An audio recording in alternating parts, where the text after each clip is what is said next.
There is an island in the western Pacific, roughly halfway between Hawaii and the Philippines, called Pohnpei. It is roughly 334 square kilometers of volcanic rock draped in one of the densest, wettest rainforests on the planet.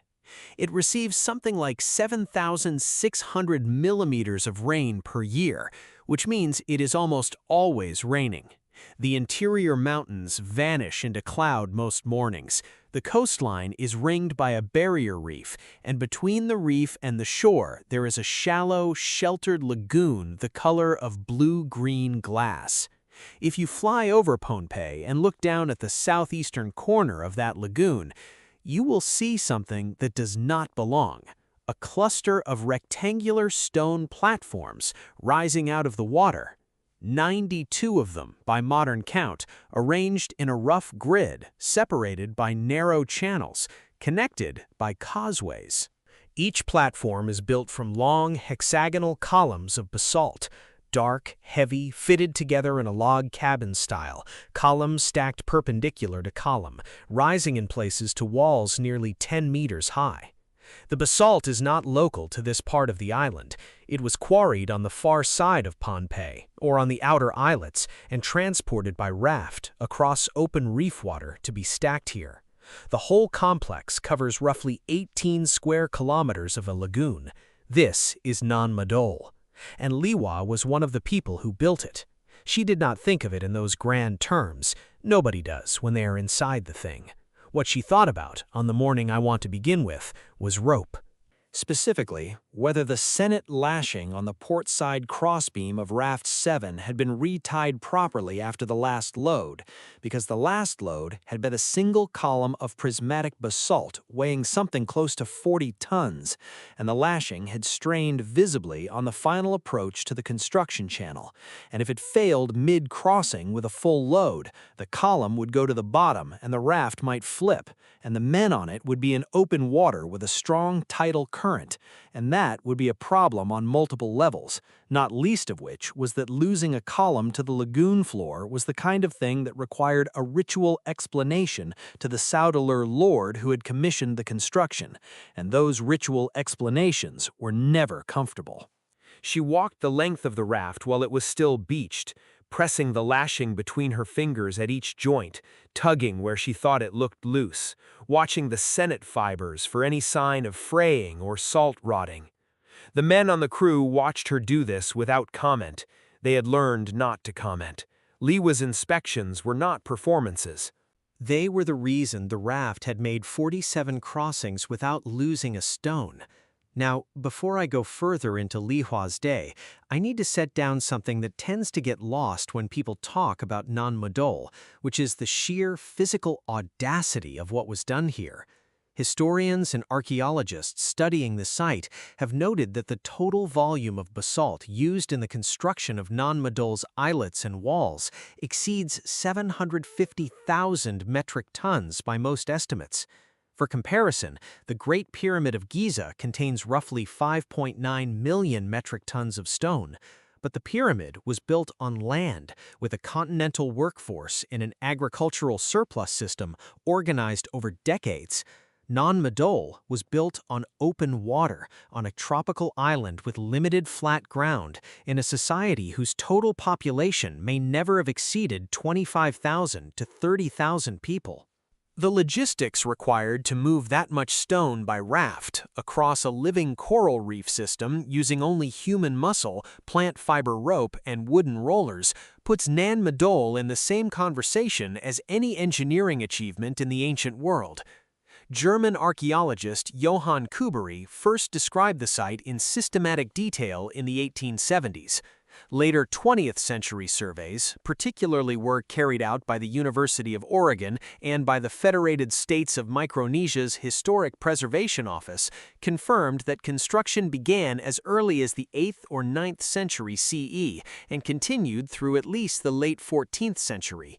The most intensive phase of building corresponds with the consolidation of Saudalar rule, which archaeologists estimate at roughly 1000 to 1400 CE. UNESCO designated Nan Madol a World Heritage Site in 2016, citing it as the only ancient city ever built on a coral reef, but also immediately listing it as a site in danger because the stone platforms are sinking as the underlying coral substrate erodes, sea levels rise, and mangrove roots split the basalt walls from within. Liwa did not know any of this, of course. She knew the reef. She knew the tides. She knew that the wet season made the basalt columns slick and the raft timbers swell, and the whole operation more dangerous.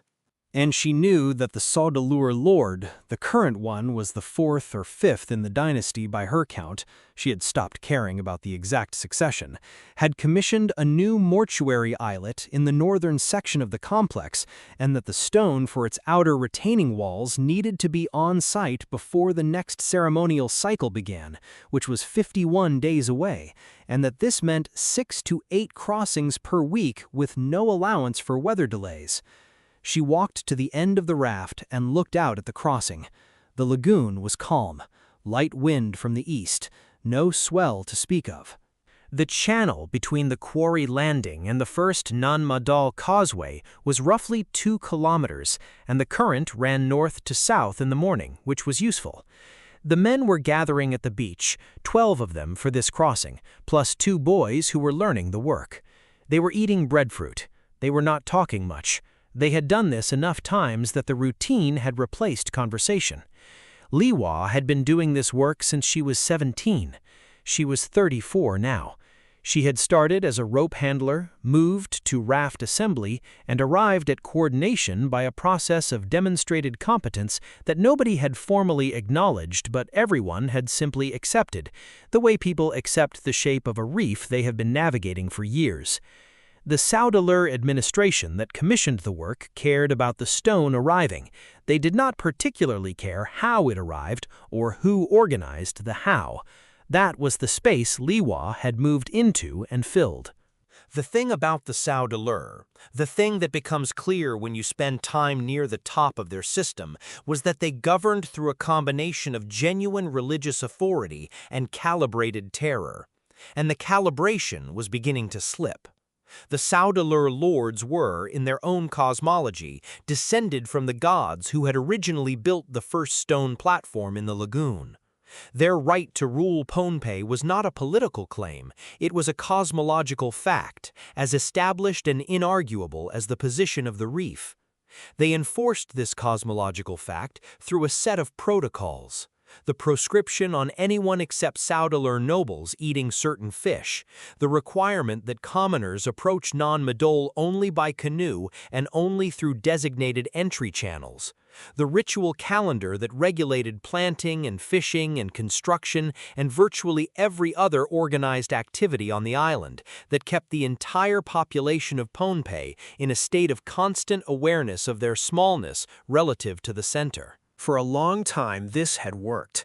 The center had been, in practical terms, worth the deference.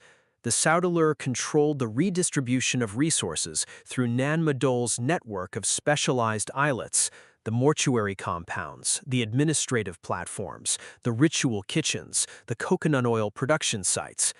A chieftain who wanted access to certain materials, or whose community needed assistance after a typhoon, or who wanted his daughter to marry into a lineage with better connections, came to Nan Madol and worked through the Saudeleur's ritual intermediaries and went home with what he needed, at a cost calculated in tribute and acknowledgement.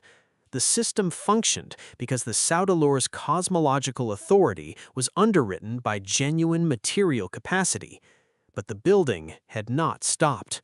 It kept going, decade after decade, generation after generation, because each Saudeleur lord needed to establish his own ritual monuments, his own mortuary islets, his own proof of divine favor expressed in tons of basalt.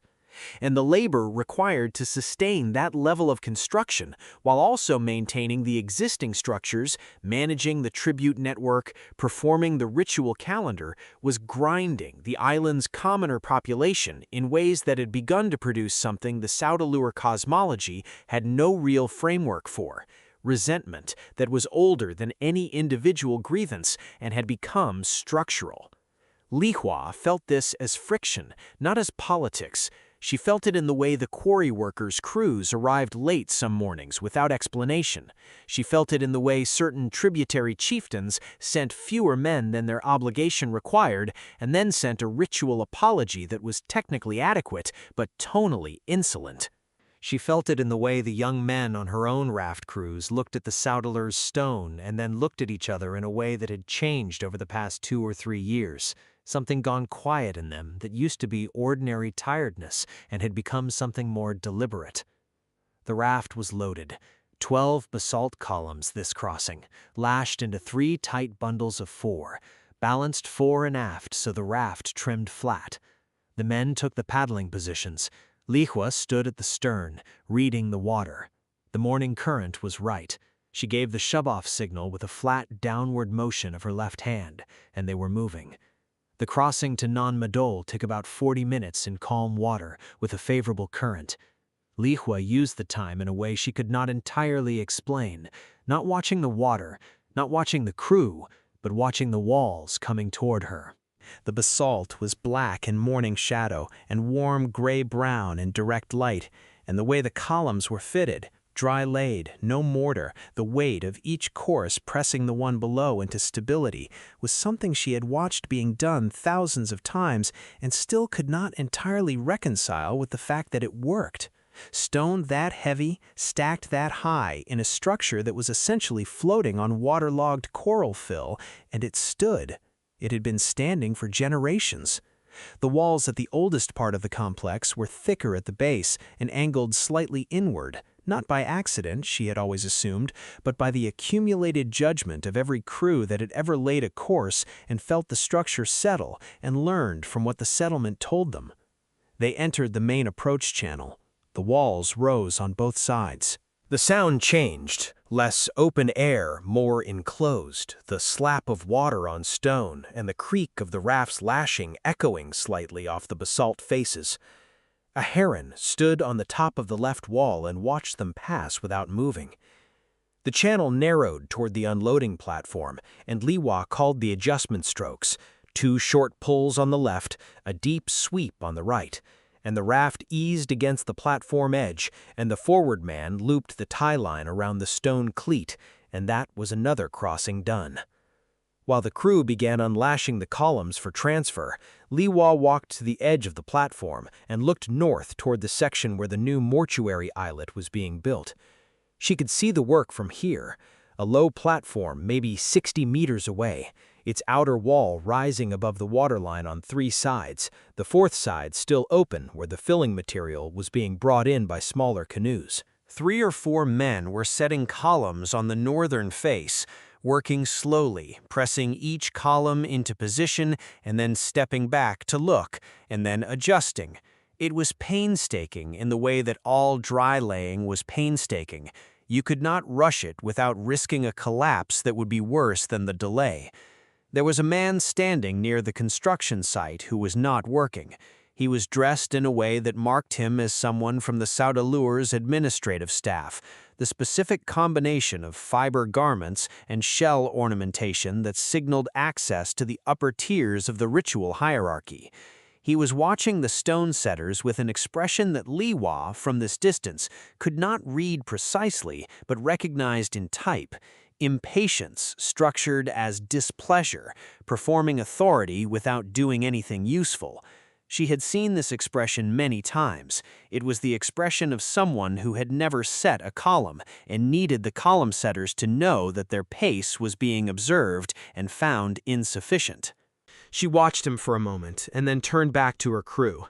The Saudelur's administrative apparatus, the layer of intermediaries and ritual specialists and tribute counters and construction supervisors that had accumulated around the dynasty's core, was the thing that was accelerating the system's internal friction in ways the Saudelur lords themselves seemed not to perceive. The lords were embedded in a cosmological worldview that made critique structurally impossible. To question the pace of construction was to question the divine mandate that required it, which was to question the cosmological order, which was something no sane person on Pohnpei did openly. But the intermediaries were human in all the ordinary ways, ambitious, territorial, willing to extract more than the system formally required when they thought they could do so without consequence, and the accumulation of small extractions over generations had produced a weight that the island's commoner communities were carrying in addition to the weight of the stone. Here is a piece of context that matters enormously, one that archaeologists have been working to reconstruct from the physical evidence at Nan Madol precisely because there is no written record. Studies of the skeletal remains recovered from Nan Madol's mortuary islets, particularly analysis conducted by researchers affiliated with the University of Hawaii and the Bishop Museum, have found evidence of significant nutritional stress in individuals who were not of elite status. The diets of laboring populations appear, from isotopic analysis, to have been increasingly constrained. Higher dependence on taro and breadfruit, which the Saudalur had progressively restricted to elite consumption. This is not speculation. It is readable in the bones. Simultaneously, pollen records from sediment cores taken in the Ponape interior show forest clearance accelerating through the period corresponding to peak construction, consistent with the demand for timber for raft construction and fuel for the ritual kitchens. The island was being drawn down. The labor surplus that had made the first phases of Nan Madol possible was producing, by its own logic, the conditions under which that surplus could not be sustained. Archaeologists describe this as a common pattern in chiefdom-level polities that overinvest in monumental construction.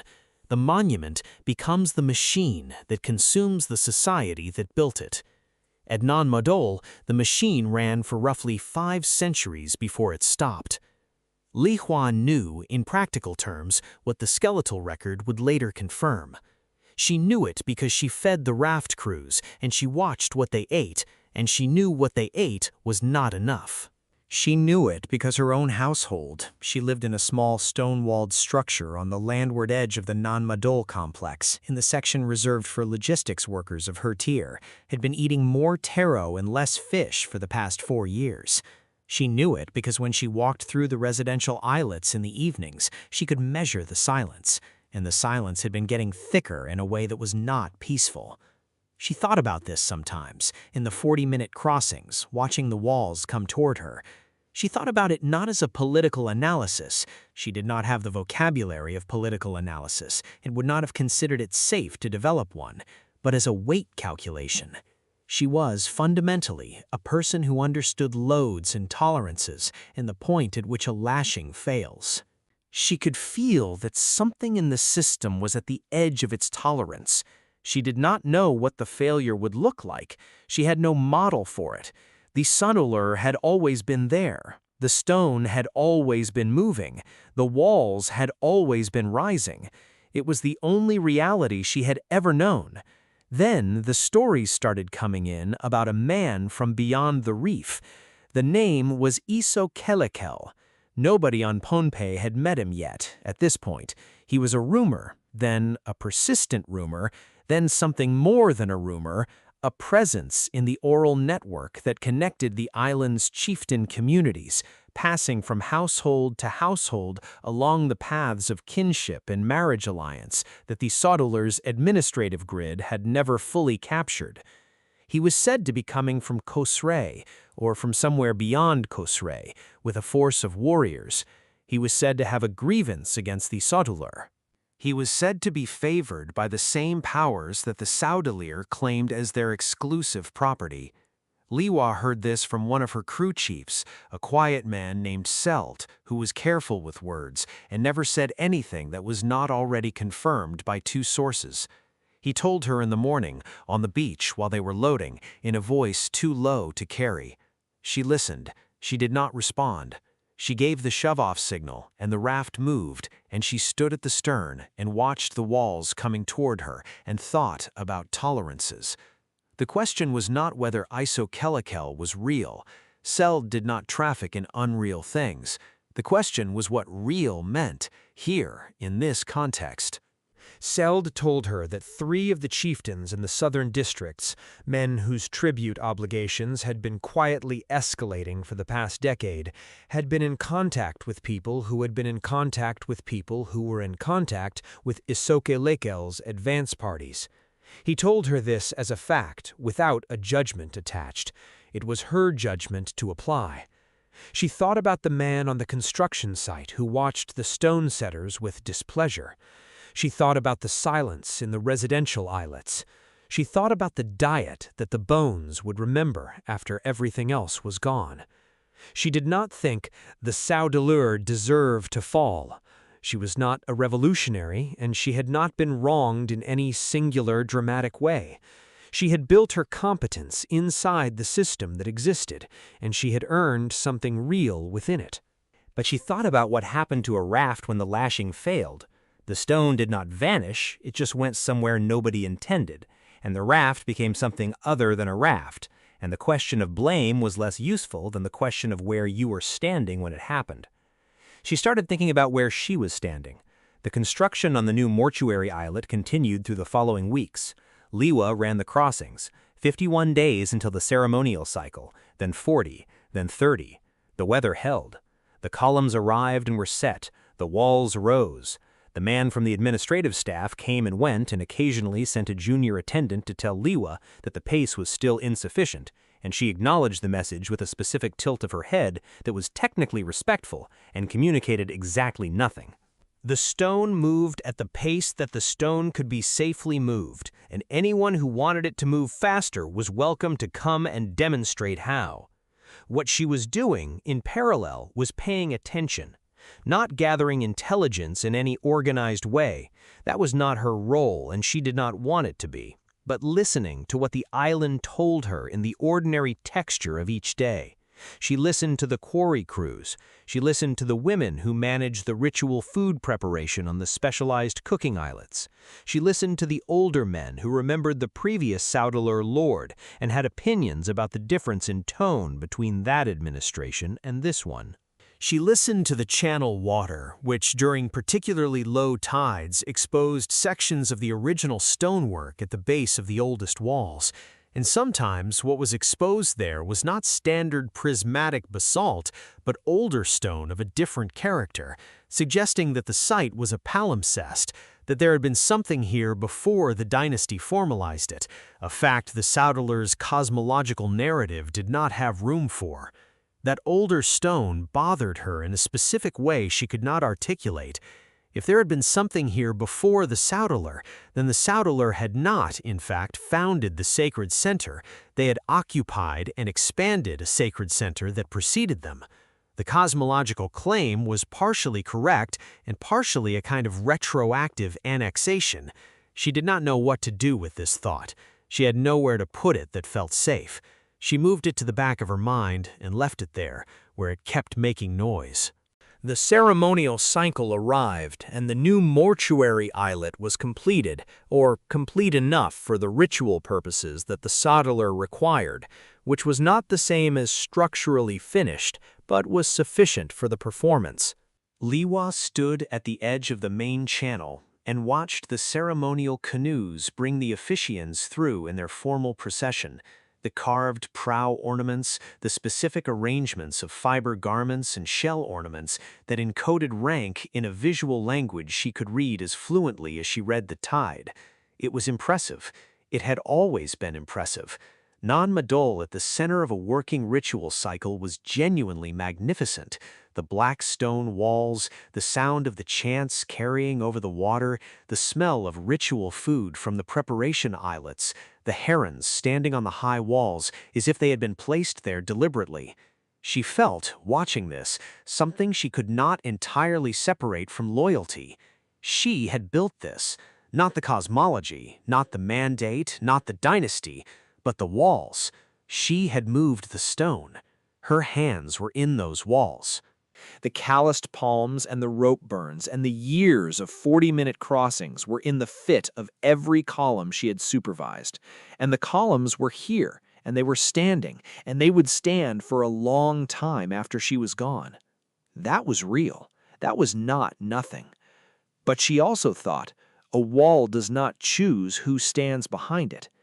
Isokelekel arrived from across the water, not as a rumor, not as a name passed along kinship lines, as a fact. A fleet of canoes, somewhere between 100 and several hundred depending on whose account you trusted, appearing on the horizon east of the island and coming in through the reef passage in the kind of weather that a person with long experience of the Pacific would not have chosen. High swell, lateral wind, the reef a white line of breaking water on both sides, as if the calculation of danger had been made and found acceptable compared to the danger of arriving. In calm water, when the Saudeler might have time to organize a response. Lihua was not on the water when they came in.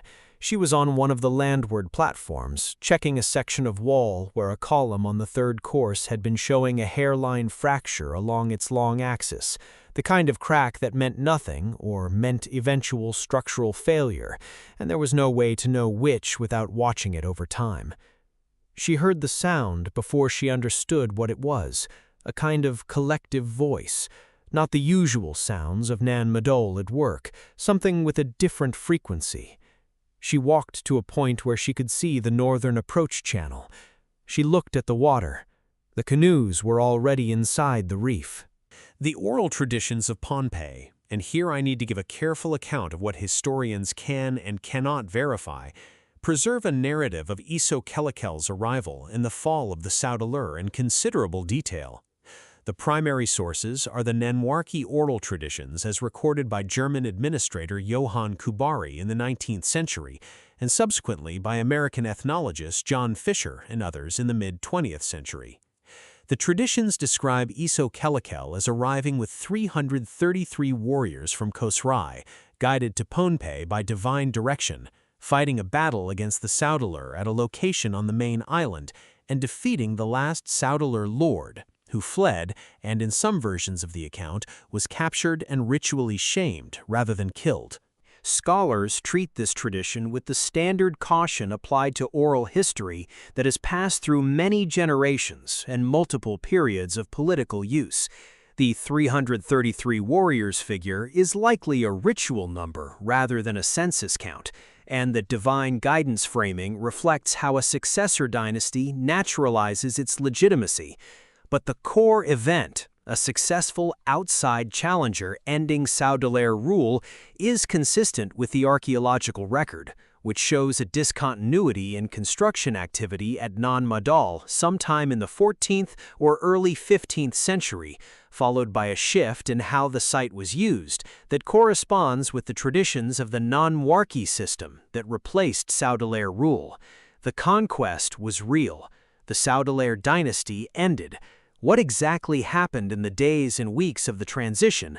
Who chose which side? Who waited? Who ran? That is not in any record. Lihua waited. Not as cowardice. Waiting was its own kind of judgment, and she had calculated it carefully. She was not a chieftain. She was not a Saudeler kinsperson. She was a logistics coordinator who had spent 17 years moving stone across a lagoon.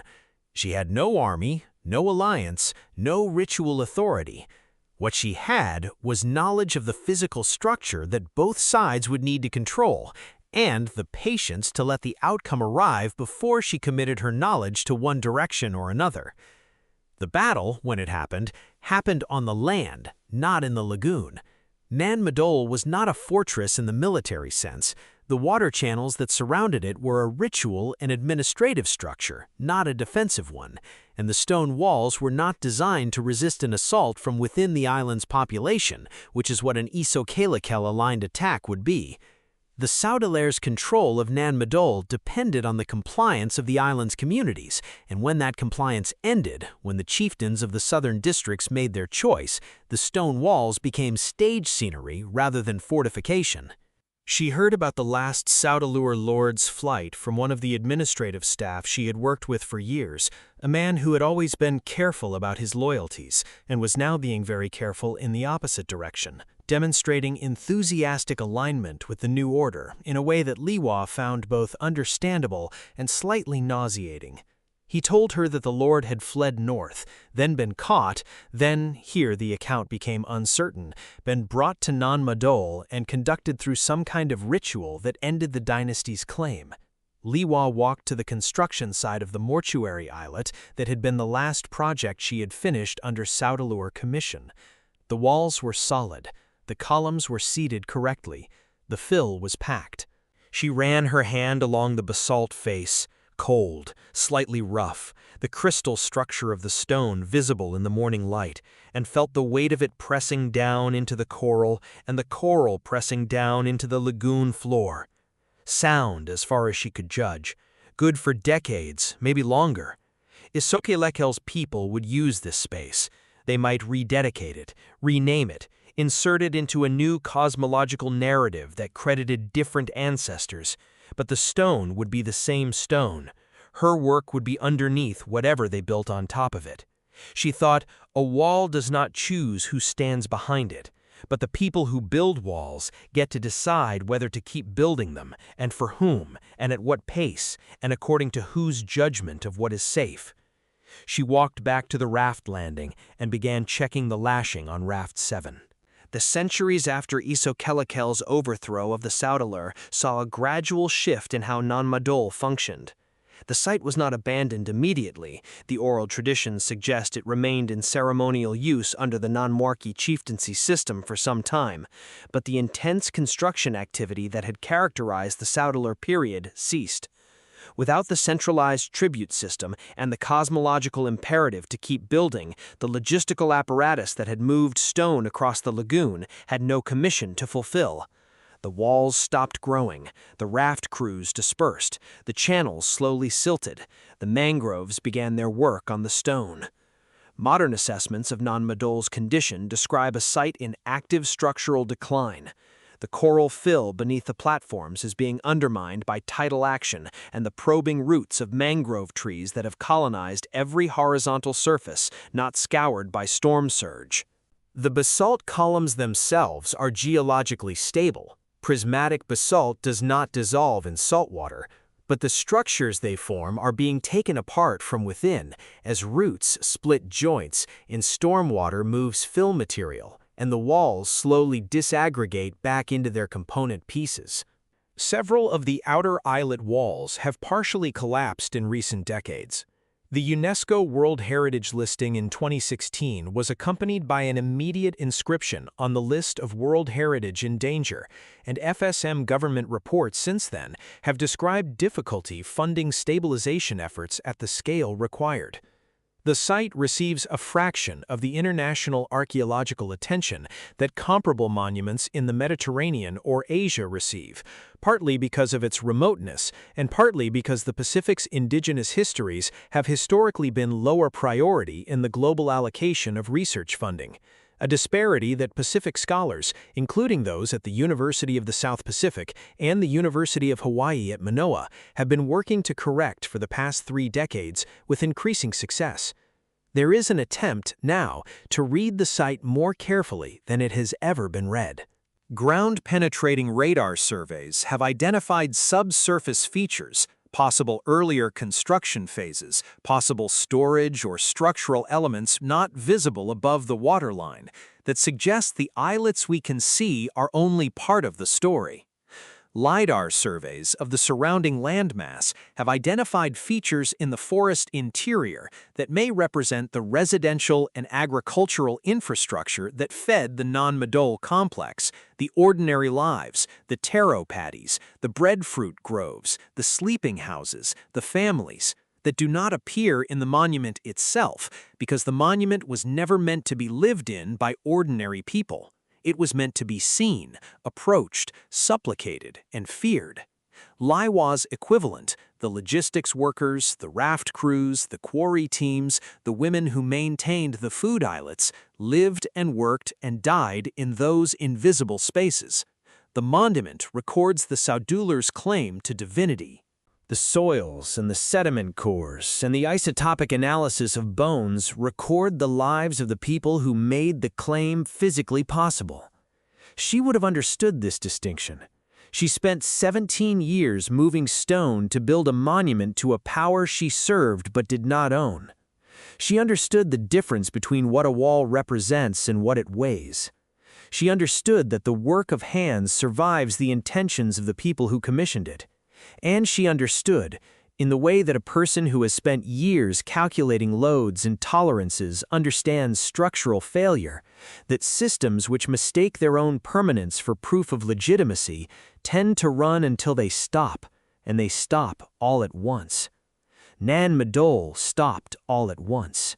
And then the water came, and the mangroves came, and the coral grew over the fill, and the heron still stands on the top of the wall and watches the empty channel, and the basalt is still there, every column, every course, as dark and exact and indifferent as the day it was set. Lihua said it. That is not nothing. 6,600 years. Say it again, slowly. 6,600 years. That is how long the aquaculture system at Budjbem has been in continuous operation. Not intermittent use, not seasonal visits. Continuous, engineered, maintained operation. Channels cut through volcanic basalt, weirs built and rebuilt and adjusted and refined, eel traps woven and set and checked and replaced, stone houses constructed on foundations that have survived 66 centuries of rain and wind and fire and flood. The Great Pyramid of Giza is about 4,500 years old. Stonehenge, in its current form, roughly the same. The oldest known cities in Mesopotamia, Uruk, Eridu, date to around 5,000 years before the Common Era. The aquaculture system at Budjbem predates all of them. Every single one. And nobody taught you about it in school. This is the story of a man I will call Yeren. It is the story of the Gunditjmara people.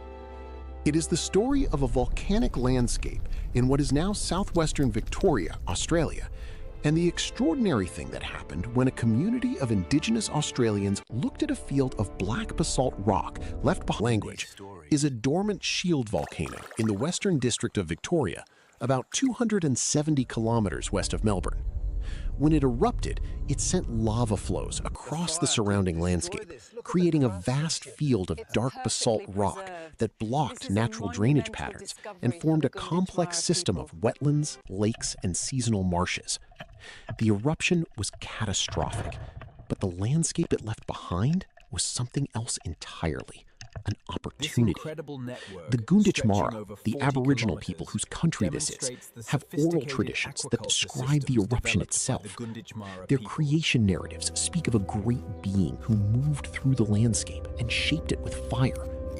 Modern geologists have confirmed that the oral accounts align with the volcanic event. 30,000 years of memory, encoded in story, passed from mouth to ear across more generations than most civilizations have existed. Now here is the part that changes everything. In 2003, a bushfire swept through the Budjbem landscape and burned away dense vegetation that had obscured the ground for decades. When the smoke cleared, archaeologists and Gunditjmara elders looked at what the fire had revealed and realized the scale of what was hidden beneath the scrub was far greater than anyone had previously understood. The channels were everywhere, cut into basalt, lined with stone, connecting natural waterways to artificial ponds and holding areas. They were not random, they were not accidental, they were engineered, designed to direct the flow of water, and with it, the movement of short-finned eels, kuyang in Gunditjmara language, through a network of traps where they could be harvested, smoked, stored, and traded. Heather Bilth, an archaeologist who conducted extensive research at the site in the early 2000s, documented over 40 kilometers of modified channels in the Budjbem lava flow area. Radiocarbon dating of charcoal and sediment layers associated with the channel construction return dates of approximately 6,600 years before present, making it at the time the oldest known aquaculture system on Earth. Subsequent research by Gunditjmara community researchers working with institutions including the University of Melbourne and Monash University has continued to refine and expand understanding of the system's age, complexity, and scale. UNESCO inscribed the Budj cultural landscape as a World Heritage Site in 2019, recognizing it specifically for its cultural, not natural, significance. It was the first Australian site to receive World Heritage listing exclusively on cultural criteria related to Indigenous heritage. That is the ground Yaren walks. Picture him, a man in his late 30s, lean and strong, with ochre markings on his forearms and chest that indicate his clan affiliation and his specific responsibility within the community's resource management system. His hair is dark and bound with woven cord. His hands are scarred from years of working with basalt, lifting, placing, adjusting the stones that line the channels and form the weirs. He is standing knee-deep in cool water in a channel about 1 meter wide and half a meter deep, cut through black volcanic rock. The water moves slowly but steadily. It is early autumn, March or April in the southern hemisphere, and the eels are running. This is the season the entire system was designed for. The short-finned eels breed in the Coral Sea, thousands of kilometers to the northeast, and their juvenile offspring, called elvers, migrate south and west along the Australian coast, entering rivers and wetlands to mature. The adults grow in freshwater for years, sometimes decades, before making the reverse journey to breed and die. The Gunditjmara did not simply wait for eels to arrive. They managed the entire life cycle. The channels directed water flow to create ideal eel habitat. The weirs controlled water levels, allowing managers like Yaren to raise or lower water in specific areas to attract or concentrate eels. The traps, woven baskets set into gaps in the weirs, captured eels of specific sizes because the basket mesh was calibrated to let juveniles pass through while retaining adults of harvestable size. This is not gathering. This is not hunting. This is farming. Aquaculture. Selective harvesting with built-in sustainability. You take the adults, you let the juveniles grow. You manage the water to ensure the habitat persists. The system regulated itself across seasons and across years, as long as the infrastructure was maintained. And maintaining it was Yaren's inheritance. His father maintained the same stretch of channel. His father's father before that. The knowledge of how to read the water, how to tell from the color and speed and sound of the flow whether the eels were moving, whether a weir needed a stone added or removed, whether a section of channel was silting up and needed clearing. This knowledge was not written in any document. It was carried in the body, in the hands, in the practice of walking the channels every morning and every evening during the season, checking every weir, adjusting every trap, reading the landscape the way a sailor reads the sea. Yaren did not think of himself as an engineer. That is our word, not his. He thought of himself as a keeper, a caretaker of a system that was older than anyone could count, a system that belonged to the land and the eels and the water as much as it belonged to his people. His role was not to invent. His role was to maintain, to pass along, to ensure that what had been built over thousands of years continued to function for thousands more. And function it did. The eel harvest at Budj was not a subsistence-level operation. The volume of eels the system could produce was enormous, far more than the local Gunditjmara population needed for immediate consumption. The surplus was smoked and dried in stone smoking houses, the remains of which have been archaeologically documented at multiple sites within the Budj landscape, and then traded. This is where the story becomes something the colonial imagination found impossible to process. The Gunditjmara traded smoked eel across vast distances. Archaeological and ethno-historical evidence indicates trade networks extending hundreds of kilometers, connecting the Budj aquaculture communities with other Aboriginal groups across southeastern Australia. The eel was a trade commodity. It was portable, high in calories and fat, durable when properly smoked, and highly valued by communities that did not have access to the same resource. And the Gunditjmara lived in permanent stone houses. This fact alone demolishes one of the most persistent and destructive myths in Australian colonial history. The idea that Aboriginal Australians were exclusively nomadic, that they built no permanent structures, that they had no fixed settlements, and that the land was therefore terra nullius, empty land belonging to nobody, available for the taking. The stone house remains at Budj are circular or semicircular, built from basalt blocks with evidence of internal hearths and smoke holes. Some show signs of modification and expansion over time. They are clustered in village-like arrangements near the channel systems and eel traps. They are, by any reasonable definition, permanent dwellings in a permanent settlement. European observers in the 19th century saw them. Some even described them. But the descriptions were buried, ignored, or explained away because they did not fit the narrative. Aboriginal people were supposed to be wanderers, primitives, people without architecture, without agriculture, without the markers of what the European mind recognized as civilization. The channels were dismissed as natural features. The weirs were dismissed as random rock piles. The stone houses were dismissed as temporary shelters. An engineering tradition that had been operating for over 6 millennia was rendered invisible by the assumptions of people who had been on the continent for less than a century. Yeren did not know any of this was coming. Not yet. Let me describe his day. He wakes before dawn in a stone house with a low doorway that faces away from the prevailing wind. The walls are basalt, roughly coursed, about waist height, with a superstructure of timber and bark that keeps out the rain. The interior is warm from the hearth that burned through the night. His wife and 2 children sleep on possum skin cloaks piled on a raised platform of packed earth. The cloaks are important. The Western District of Victoria is not tropical Australia. Winters are cold and wet. The Gunditjmara wore cloaks made from possum skins, sewn together with sinew, sometimes decorated with incised geometric patterns on the inside of the skin.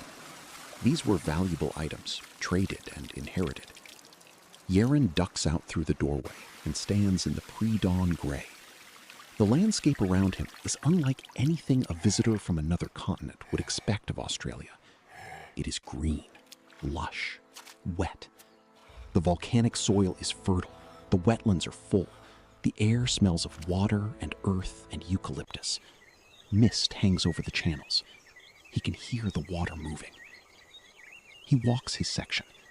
This morning, the water level in the main channel is slightly higher than yesterday.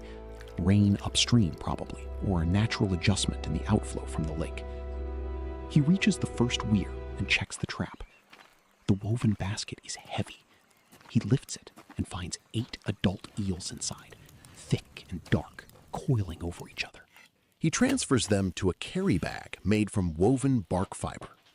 At the next weir, 6 more. At the third, 12. It is a good morning. By the time the sun clears the ridge of Budj itself, the volcano's low, weathered cone is visible from most of the channel system. Yeren has checked his full section. He carries the morning's harvest back to the smoking area, where his mother's sister is already tending the fire in a low stone smoking house. The eels are gutted, split, and laid on wooden racks above smoldering tea tree wood. The smoke preserves the flesh and gives it a distinctive flavor. Properly smoked eels can be stored for weeks, even months. Some of these eels will be eaten today. Some will be stored. Some will be set aside for the gathering. The gathering. This is the event that transforms Budj from a local food production site into a node in a continental network. Several times a year, the Gunditjmara host gatherings, large inter-clan and inter-nation meetings that bring together Aboriginal groups from across the region. These are not simply social events, though they are intensely social. They are economic events, political events, legal events, ceremonial events. People come from hundreds of kilometers away. They bring goods for trade, stone tools, ochre, possum skin cloaks, plant medicines, shell ornaments from the coast, and they come in large part for the eels. The Gunditjmara's ability to produce a reliable, large-scale surplus of smoked eel gave them extraordinary economic and political leverage. They were not a marginal people scraping by in difficult terrain. They were wealthy. They were hosts. They controlled a resource that others wanted, and they managed that resource with a sophistication that ensured it never ran out. Yaren's role during the gatherings was dual. He was a channel keeper, responsible for ensuring the system produced enough to meet the demand. And he was a representative of his clan in the negotiations that accompanied every trade. Who gets how much, at what price, in exchange for what goods, with what obligations attached. These were complex transactions governed by law, kinship, and precedent. I should say that word again, law. The Gunditjmara, like all Aboriginal Australian nations, operated under sophisticated legal systems. Systems of obligation, reciprocity, land management responsibility, and dispute resolution that had been developed and refined over tens of thousands of years. The European legal fiction of terra nullius did not merely ignore the physical infrastructure of Budj. It ignored an entire legal and political order. In 1992, the Australian High Court's Mabo decision formally overturned the doctrine of terra nullius. In 2007, the Gunditjmara people won a native title determination, recognizing their continuing connection to their country, including the Budj area. The legal fight took decades and required the Gunditjmara to prove, in an Australian courtroom, that their relationship with the land was real, continuous, and ancient. A requirement that, if you think about it for even a moment, is extraordinary. A people who had been managing the same landscape for 6,600 years were asked to prove to a court that had existed for 200 that they belonged there. But that is later. Return to Yaren. The system was not static. One of the most remarkable aspects of the Budj aquaculture complex is the evidence of continuous modification over millennia. Channels were extended, redirected, deepened, or abandoned as water patterns shifted. New weirs were built, old ones were reconfigured. The system adapted to changing conditions. Shifts in rainfall patterns, changes in vegetation, fluctuations in eel populations, through active, deliberate management. This means that Yaren was not simply maintaining a fixed piece of infrastructure. He was making decisions, engineering decisions. He read the landscape and determined where water needed to go, where it was pooling too deeply, where a channel was losing flow to a new obstruction. He communicated with other channel keepers upstream and downstream. They coordinated. Think about what that requires.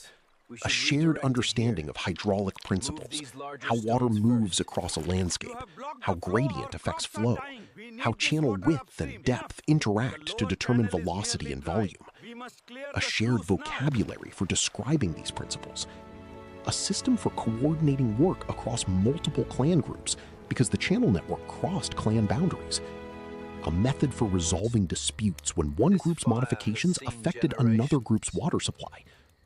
All of this existed, all of it, for 6,600 years, without writing, without centralized authority, without any of the things the Western historical tradition insists are prerequisites for complex social organization. The knowledge was held in people, in their bodies, their language, their ceremonies, their kinship networks.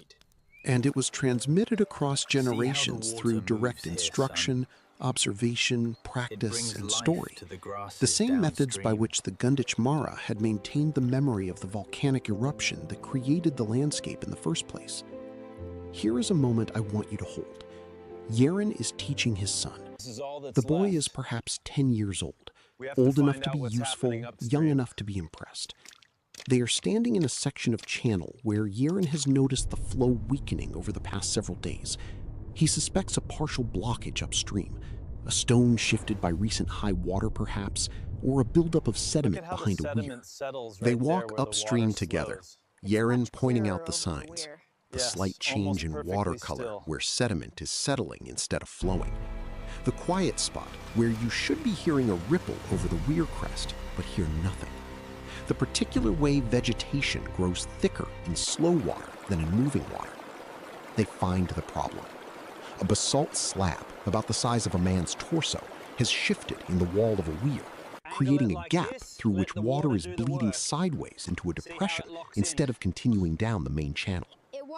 Yaren shows his son how to reposition the stone, not just shoving it back, but selecting the right angle so the water pressure holds it in place instead of pushing it loose again. The boy watches. Yaren makes him do it himself. The boy struggles. The stone is heavy and the water is cold, but gets it into position. The flow resumes. Downstream, within minutes, the water level in Yaren's section begins to rise. The boy has just received a piece of engineering knowledge that is older than written language. This is how you maintain a system for 6,600 years. Not with blueprints, not with institutions, with hands and eyes, and a patient willingness to show the next person exactly what you showed the last one, every generation, without fail, for longer than most civilizations manage to exist. Now, let me tell you about the houses, because the houses matter. The stone house remains at Budj were first formally recorded by archaeologists in the 1990s and 2000s, though Gunditjmara people had always known about them. The clusters are found near the channel systems and in elevated positions with good views of the surrounding wetland. The structures vary in size, but typical examples have circular footprints, roughly 3 to 4 meters in diameter, with basalt walls standing 30 to 60 centimeters high. Post holes and the distribution of charcoal suggest superstructures of wood and bark above the stone base. Research by archaeologists, including Ian McNiven and others associated with Monash University and the University of Melbourne, working in partnership with Gunditjmara Aboriginal Corporation, has documented over 150 stone structures in the broader Budj landscape. The clustering patterns suggest planned villages, not random scatterings, but organized groupings with shared smoking houses, work areas, and access to the channel system. The existence of these permanent settlements was not a secret. Early European settlers in the region noted stone structures in their journals and correspondence, but the observations were not taken seriously by the broader colonial apparatus because they contradicted the operating assumption. Aboriginal people did not build. Aboriginal people did not settle. Therefore, what the settlers saw must be something else. Sheep pens, perhaps, or natural rock formations, or the remnants of some forgotten European activity. The capacity of the colonial mind to unsee what did not fit its model is one of the most consistent and devastating features of the Australian story. Yaren's house was real. His channels were real. His weirs, his traps, his smoking houses, his trade networks, all real, all functioning, all visible, and all invisible to the people who arrived with the assumption that the land was empty. Let me move forward in time. The first sustained European presence in the Western District of Victoria came in the 1840s and 1840s as pastoral settlers moved into the region seeking grazing land for sheep and cattle. The Gunditjmara resisted. This is documented. The Umarala Wars, a series of violent confrontations between Gunditjmara warriors and European settlers and colonial police between roughly 1840 and 1863, are among the most significant frontier conflicts in Australian history. The Gunditjmara fought hard. They used their knowledge of the volcanic landscape, the broken terrain, the stone walls, the dense vegetation, to conduct a guerrilla resistance that frustrated colonial forces for over 2 decades. The basalt terrain that had provided the building material for the channel system now provided defensive positions. Stone walls that had been built to manage water were repurposed to manage violence. But the violence was asymmetric. The settlers had firearms, supply lines, and the backing of the colonial state. The Gunditjmara were defending their country with spears, clubs, and their knowledge of ground. The outcome was not in doubt. By the 1860s, the surviving Gunditjmara were confined to missions and reserves.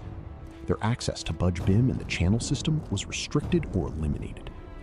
The infrastructure they had maintained for 6,600 years was abandoned. Abandoned. Not destroyed. The basalt does not rot, does not rust, does not decay. The channels filled with sediment. The weirs were overgrown. The vegetation reclaimed the landscape. But the stones were still there, under the scrub, under the bracken, under the assumption that nothing was there. Yaren was not alive for this. The Yaren I have described existed in the period before contact, the last generations of unbroken channel keeping, the last practitioners of a tradition that stretched back to the Middle Holocene. But his descendants were alive for it. His great-grandchildren, or their equivalent, were the people who were marched off their country and told to forget. They did not forget. This is perhaps the most important part of the story. The Gunditjmara did not forget. Through mission life, through dispossession, through the forced removal of children, the policies of the Australian government that are now formally recognized as the stolen generations, through poverty and marginalization and deliberate cultural suppression, the Gunditjmara held on to the knowledge of Budjbim. They knew the channels were there. They knew the weirs were there. They knew the stone houses were there. They told their children. Their children told their children. When the bushfire of 2003 stripped the vegetation and revealed the scale of the channel system, the Gunditjmara were not surprised. They had been saying it was there all along. The fire simply made the non-indigenous world look. Denise Lovett, a Gunditjmara woman and cultural heritage professional who has been central to the campaign for Budjbim's recognition, has spoken publicly about this. The frustration of knowing your country holds evidence of one of the oldest and most sophisticated engineering traditions on Earth, and being told by outsiders that it doesn't exist. The fight for recognition was not a fight to discover something new. It was a fight to make the existing evidence impossible to ignore. The UNESCO inscription in 2019 was a milestone, but it was not the end. It was a point in a much longer story, a story that, for the Gunditjmara, has no beginning and no end, because the country itself is the story, and the country does not stop. I want to return to Yaren one more time. It is evening. The eel season is at its peak. Yaren has spent the day adjusting weirs in a section of the system that has been underperforming. The water level dropped after a dry spell, and the eels were bypassing the traps by finding alternative routes through natural channels in the basalt. He solved the problem by placing a line of stones across the alternative routes, forcing the water and the eels back into the main channel.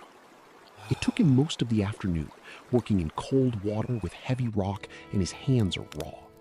He sits now by a fire in front of his house. His wife is inside with the younger child. His son, the one he taught to reposition the weir stone, is sitting beside him, eating smoked eel wrapped in a leaf. The fire is small but steady, burning tea tree wood that his wife's sister collected that morning.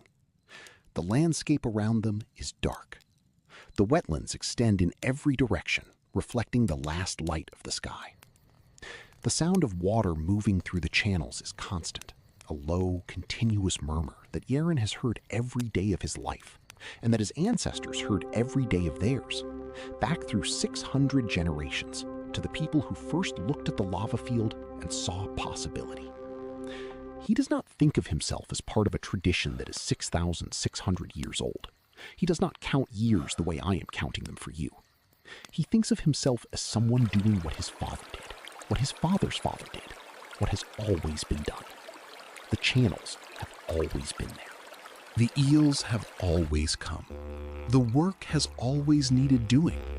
That is the shape of the world. But here is what he also knows, in a way that is deeper than words. He knows that if he does not teach his son, if the knowledge stops with him, if the chain of hands and stones and water breaks, then the system fails. Not immediately. The channels will still hold water. The weirs will still slow the flow. But without the daily reading, the seasonal adjustments, the generational knowledge of how each section behaves in drought and flood, the system will degrade. Stones will shift and not be replaced. Channels will silt and not be cleared. The intricate balance between water and rock and eel and human will unwind. He does not know that this unwinding is coming, He does not know that in a number of generations he cannot count, people will arrive from across the sea who will look at the channels and see nothing. Who will look at the weirs and see rock piles? Who will look at his house and see rubble? Who will look at his son and see a primitive? He does not know. He sits by his fire, and his son eats smoked eel, and the water moves through the channels in the dark. Let me widen the lens. The Budj-BIM system is not an isolated anomaly. It is the most dramatic and best documented example of a broader pattern that is only now being fully recognized. Aboriginal Australians were not passive inhabitants of an untouched wilderness. They were active managers of their environment on a continental scale. The concept of fire stick farming, the deliberate use of controlled burning to manage vegetation, promote new growth, control animal movement, and maintain landscape health, has been studied and documented extensively since the work of archaeologist Rhys Jones in the 1960s and 1970s. Aboriginal fire management shaped the Australian landscape so profoundly that the vegetation patterns observed by early European explorers were, in many regions, the product of thousands of years of deliberate human intervention, not natural wilderness. But Budj-BIM goes beyond fire management. It is infrastructure, physical, permanent, labor-intensive infrastructure. Stone channels, stone weirs, stone houses, built and maintained over a timescale that dwarfs the lifespan of most civilizations. The system required coordinated labor, specialized knowledge, intergenerational transmission of skills, surplus production, trade, and governance. It required, in other words, everything that the Western world has traditionally demanded as proof of civilization. And it existed on a continent that the Western world declared uncivilized. The implications of Budj-BIM are not academic. They are not theoretical. They are practical and urgent. If a people can engineer and maintain a complex aquaculture system for 6,600 years without depleting the resource, without degrading the environment, and without requiring centralized authority or coercive power, then that system contains knowledge that the modern world, which is struggling to manage its fisheries, its water systems, its landscapes, and its food supply on timescales measured in decades, not millennia, desperately needs. The Gunditjmara are not a museum exhibit. They are not a case study. They are a living people with living knowledge, and the system at Budj-BIM is being restored. In partnership with Parks Victoria and with support from the Australian and Victorian governments, the Gunditjmara community is actively rehabilitating sections of the channel system, clearing vegetation, repositioning stones, and re-establishing the flow patterns that sustained the aquaculture operation for thousands of years. Eels are returning to channels that have been dry for a century and a half. Think about that. 150 years of colonial disruption. 6,600 years of continuous operation before that. And the system still works. The basalt still channels the water still brings the eels, the weirs still slow the flow. All it needed was someone to come back and tend it. Yaren would recognize what they are doing. The movements are the same, the stones are the same, the eels are the same. The knowledge, scarred and interrupted but not broken, is the same. Let me give you one final image. The year is 2019. A delegation of Gunditjmara elders and community leaders is in Baku, Azerbaijan, attending the 43rd session of the UNESCO World Heritage Committee. They are there to witness the vote on the nomination of the Budj-BIM cultural landscape. The nomination has been years in preparation. The documentation runs to hundreds of pages. The evidence is overwhelming.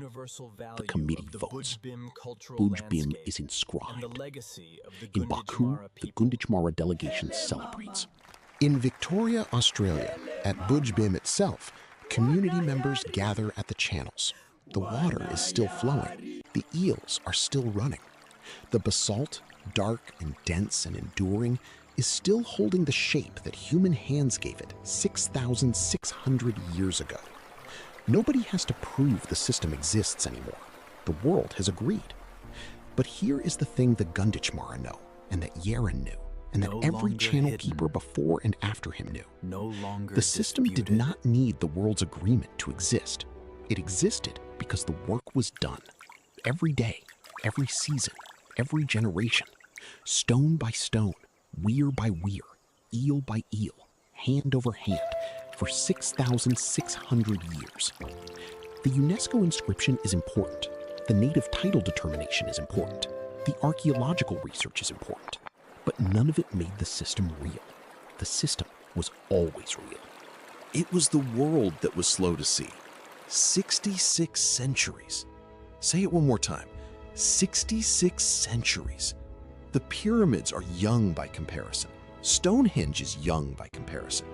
Rome, Athens, Babylon, children. And in the volcanic wetlands of southwestern Victoria, the water is still moving through channels lined with basalt, cut by hands that knew exactly what they were doing, maintained by a people who never stopped knowing. And the eels are still coming, and the stones are still holding, and the fire in the smoking house is still burning. 6,600 years, the longest engineering project in human history, and it is still running. Right now, today, as you listen to this, the water is moving, the eels are running, the stones are holding. 66 centuries and counting. There's a country beneath the North Sea. Not a metaphor, not a myth.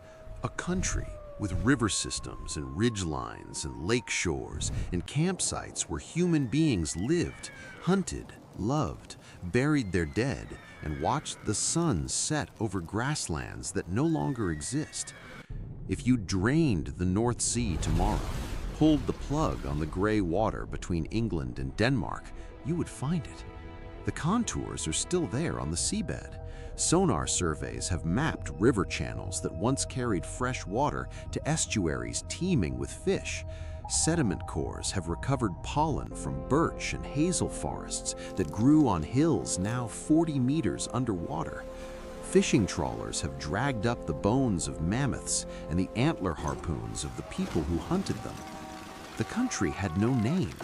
The people who lived there left no writing, no monuments, no cities. They left flint, bone, and the faintest chemical traces of campfires in sediment layers that geologists can date to within a few centuries.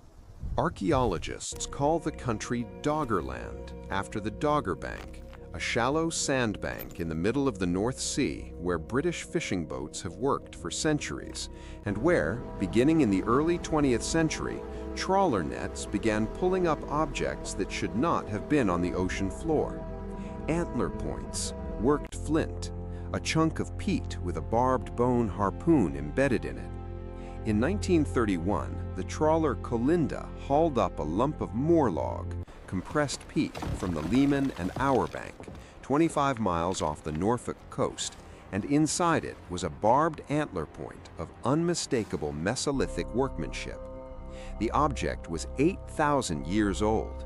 It had been made on dry land.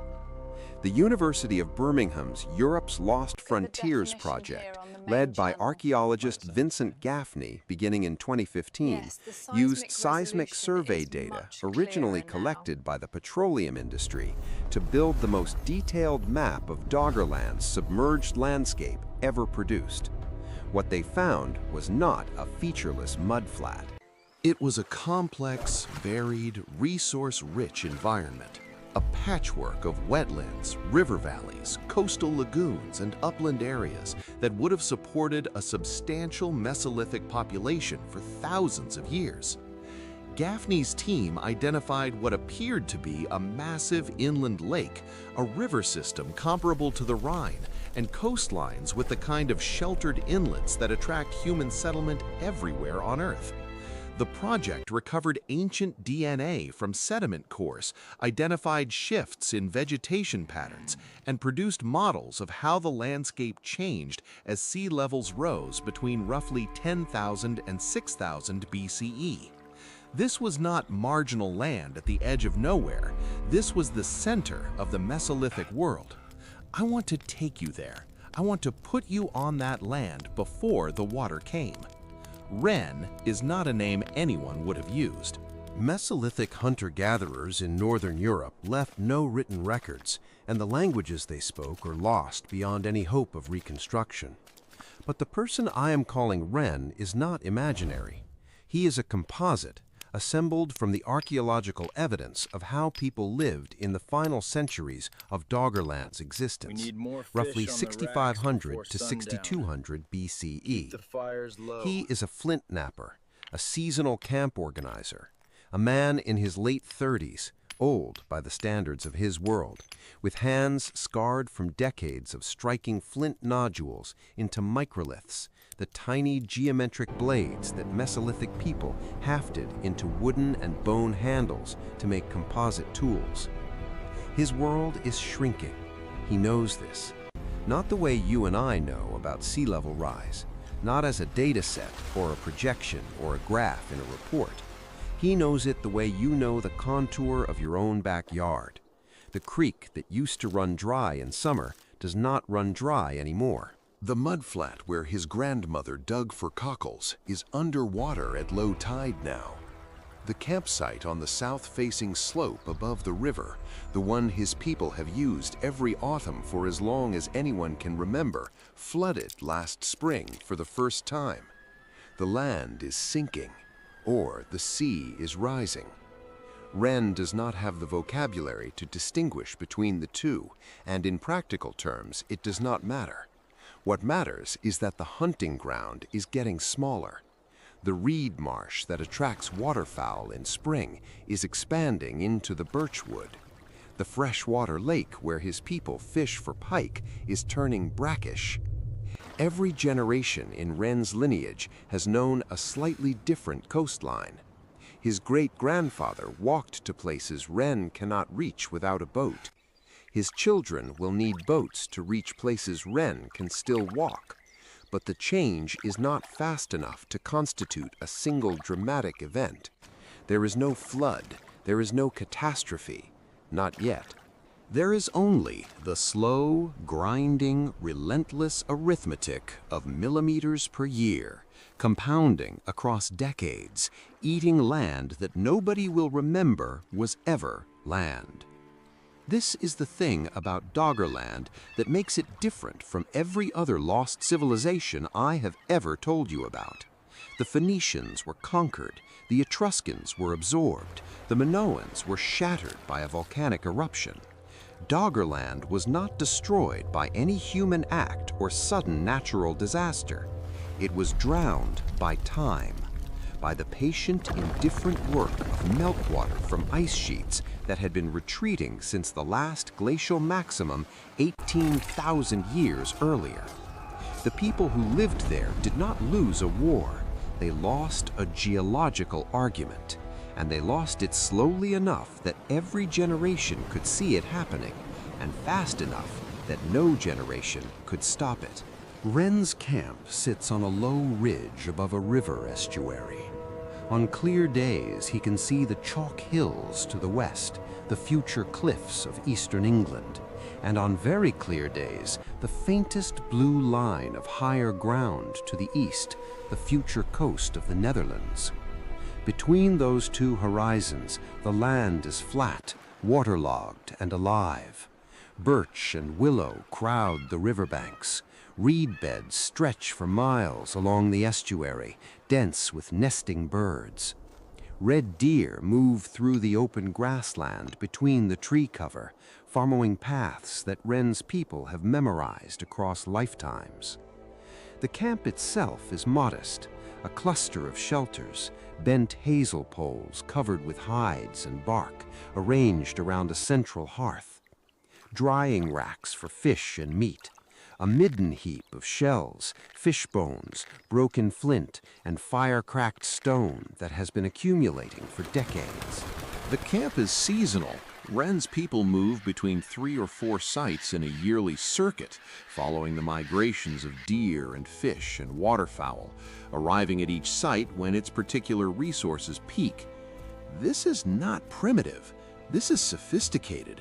The The logistics of seasonal movement across a landscape that floods unpredictably with a group that includes children and elderly people and everything they own require an intimate knowledge of terrain, weather, animal behavior, and water levels that takes a lifetime to acquire and cannot be written down. It lives in the heads of people like Wren. When Wren dies, his knowledge will survive only if he has successfully transmitted it to someone younger. Through years of walking the same paths, reading the same mud, watching the same sky. The camp's flint supply comes from nodules eroded out of chalk deposits along a river bluff half a day's walk to the northwest. Wren has been working this source since he was a boy. The chalk here is soft, and the flint inside it is glassy, dark, and fine-grained, ideal for the microliths his people use. A microlith is a small, geometric flint blade, typically less than 3 centimeters long, shaped into a triangle or trapezoid or crescent, and then hafted with birch bark resin into a groove cut along a wooden or bone shaft. A single composite tool might contain a dozen microliths arranged in a row, creating a serrated cutting edge that can be repaired in the field by replacing individual blades. It is an elegant technology. It requires precision, patience, and an understanding of how flint fractures that borders on the intuitive. Wren can produce a usable microlith in under a minute. He can produce a beautiful one in 3. The difference matters to him in a way that is difficult to explain to anyone who has not spent 30 years striking stone. There is a rightness to a well-made blade, a symmetry, a thinness, a clean fracture surface that catches light, that has nothing to do with function. A crude microlith cuts just as well as a refined one, but Wren makes refined ones anyway, because the making itself is a kind of language, a conversation with the stone, and the quality of the finished product is a statement about who he is and what he values. Archaeological sites across Doggerland and its surviving margins, Star Carr in North Yorkshire, Howick in Northumberland, the submerged landscapes off the coast of the Isle of Wight have yielded Mesolithic tool assemblages of remarkable sophistication. At Star Carr, excavated by Graham Clark in 1949 to 1951 and revisited by a University of York team in the 2000s and 2010s, archaeologists recovered not only thousands of flint microliths, but also barbed bone and antler points, the earliest known evidence of carpentry in Europe in the form of a split timber platform, and 21 red deer skull frontlets, the front portions of deer skulls with antlers still attached, carefully shaped and perforated so they could be worn as headgear. Whether these were hunting disguises, ritual objects, or both remains debated, but their existence tells us that Mesolithic people in this region invested significant time and skill in the manufacture of objects whose function went beyond immediate survival. These were people with a symbolic world. Wren's camp is not Star Carr. Star Carr dates to roughly 9000 BCE, nearly 3,000 years before Wren's time, but the material culture is continuous.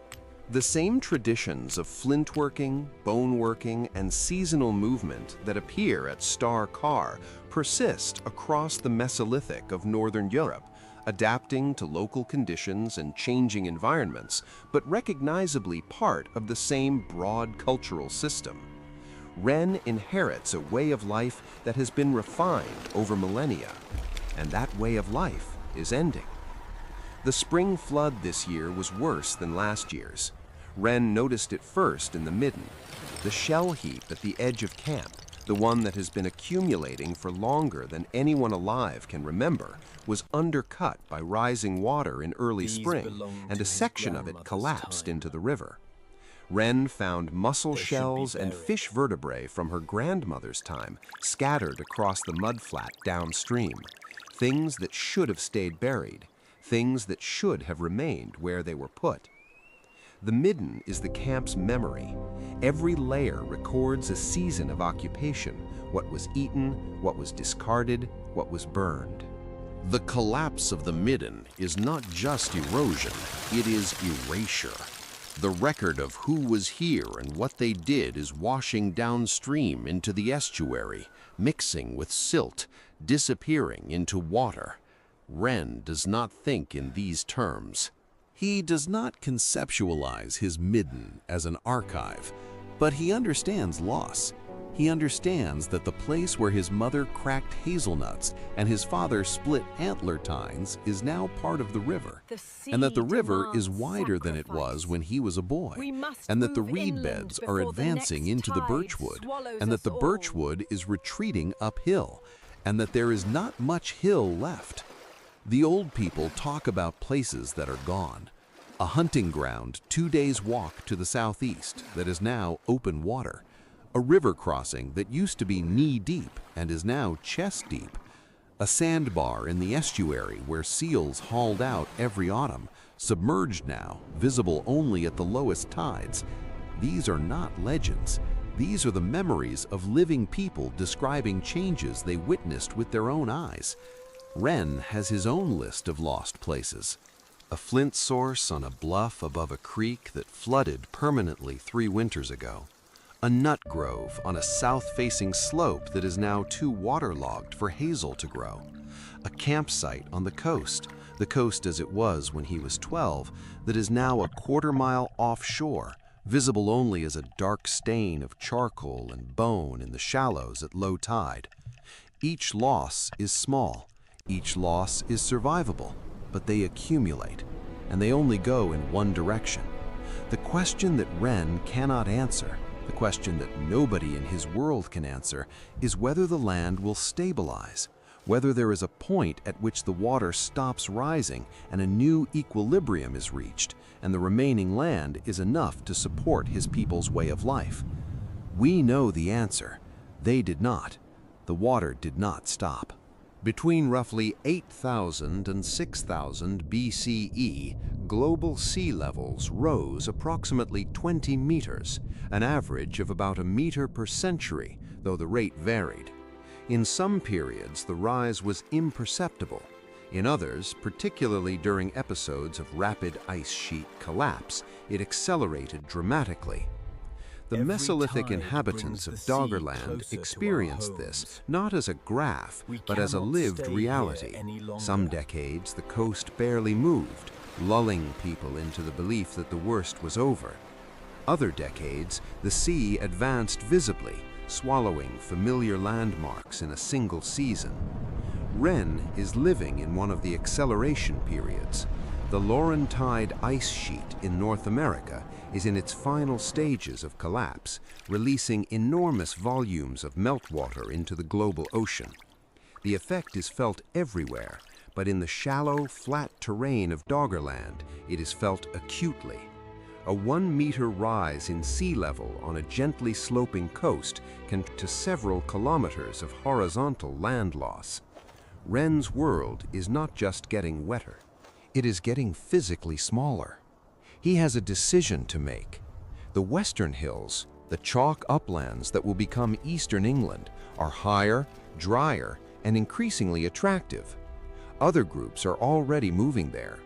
The competition for resources in the uplands is intensifying as lowland communities are pushed out of their traditional territories by rising water. Wren has heard through the network of contacts that Mesolithic hunter-gatherers that some Western groups are becoming hostile to newcomers. Flint sources are being guarded, different. The continental marshes, the future Netherlands, the future North German coast, are low and wet, but vast. There is room. The resources are different. More waterfowl, more fish, fewer deer. A life lived in the eastern marshes would require different skills to the shrinking land. Move the camp uphill as the water rises. Parents knew is gone, and that the world your grandchildren will know will be different again, and that the only constant is change, and that the land does not owe you its loyalty. Ren chooses to stay, for now. This is not stubbornness, it is rational. The land he knows, even the diminished, waterlogged, retreating version of it, is the land where the flint is. He knows where the fish run. He knows the paths through the reed beds and the safe crossings at the river, and the lee slopes where the wind drops and the fire will hold its heat through. Abandon it is to become poor in the most fundamental sense, a person who does not know where he is. So he adapts. He teaches his seed a landscape that is changing faster on the river bluff, and watches the boy's face when he realizes that the bluff is smaller than the stories said it would be, that the means is adequate but not what it was. The boy asks the question Ren has been dreading. Where did the rest of it go? The water took it. Where does the water come from? Ren does not know. Nobody knows. The water comes from everywhere and nowhere. It rises in winter and recedes in summer, but each summer it recedes a little less, and each winter it reaches a little farther, and the net direction is always the same. The water comes and it does not leave. Ren has a story his mother told him and her mother told her. In the beginning, the land was high and dry and cold, and the great ice lived in the north, and the animals were enormous, and the people walked wherever they wanted because there was no sea to stop them. Then the ice began to die. The ice melted, and the meltwater flowed south, and the low places filled, and the rivers became lakes, and the lakes became seas, and the people moved to higher ground. And the ice kept dying, and the water kept rising. And someday, the story did not say when, the water would cover everything, and the people would have to learn to live on the water itself, or find land so high that the water could never reach it. This is not myth. This is memory. Mesolithic oral traditions, by their nature, have not survived, but geologists and archaeologists have noted